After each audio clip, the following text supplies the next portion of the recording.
I Kill Giants is a drama film. It is a first-time movie from the director. The concept of this movie is that there's a little girl named Barbara Thorson.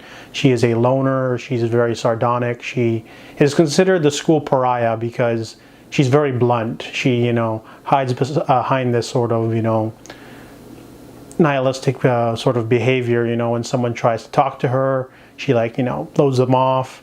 And she also has a secret. She actually protects this town from giants.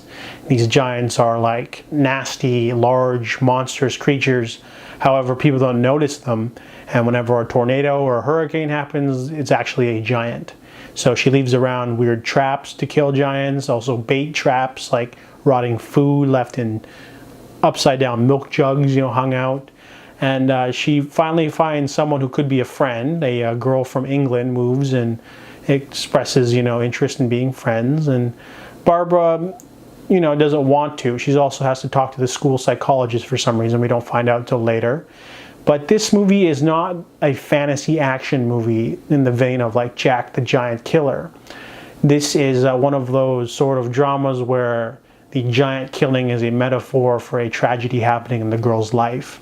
It's very similar to another movie called A Monster Calls. There's no monster in that movie literally, it's a metaphor. And the same could be said for maybe The Babadook, which is a horror film.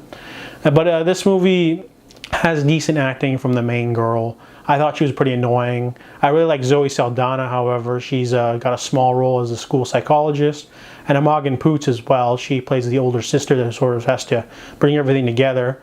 Overall, this movie has really great visual effects. I really like the giants and the whole Warhammer and the sort of concept. However, it's a little bit half-baked. And I understand what it was. It's supposed to be a metaphor, but either way, it wasn't that great. The acting's fine, but the story isn't 100% there. It's based off of a graphic novel. So I give I Kill Giants a 6.5 out of 10.